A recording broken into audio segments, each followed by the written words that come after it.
Yes, thank you very much. And I just want to commend CSEA for this very comprehensive work that has been done, which is extremely important. In terms of citizens' awareness on data protection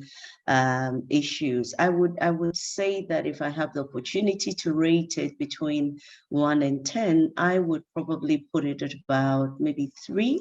or 4, and that is to say that it is extremely low, and it is also fueled by some of the factors that fortunately we've had our keynote highlight on. Now, data protection is in a way a very technical subject, if I should put it in that manner,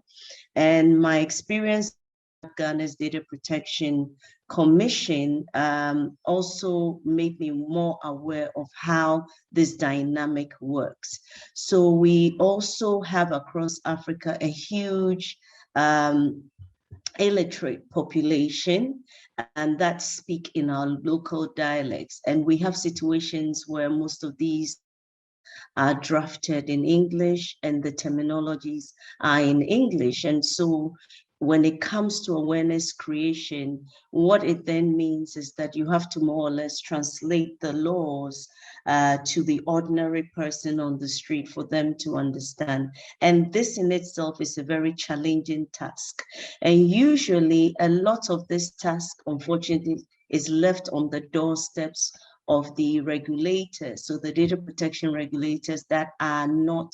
more or less effectively resourced to be able to do this job efficiently. And so that is really what I would say about that. But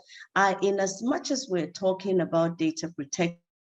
we're looking at data governance, I just want to use this opportunity to stress that, it is important, and I like the work that you've done, important when we are talking about data governance to not only look at the data protection framework and ecosystem, but to look at the entire ecosystem that is needed in order to facilitate data governance. Of course, data protection is a critical part of it, but when it comes to trust and enabling a trust environment, apart from data protection, you need an enabling legal environment that is recognizing,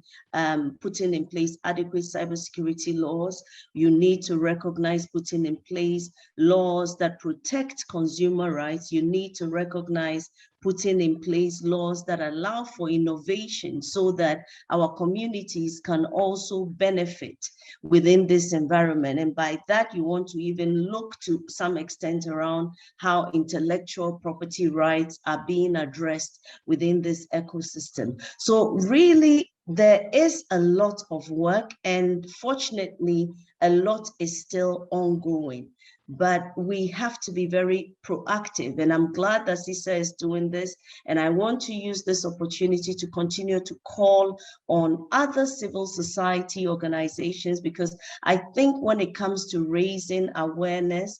with the citizenry, the civil society organizations can actually support and help do a lot more in terms of the capacity building and awareness around that, and that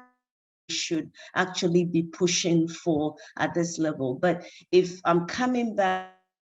from the beginning, when it comes to individuals, there is still a lot to do for our citizenry, and by citizenry I mean all of everybody involved, all the citizens, not just the educated ones, not just the like of us that are gathered here that really understand and have an interest in the issues, but the people at the very basic levels whose information are being collected and processed, who are in one way or the other interacting with these systems and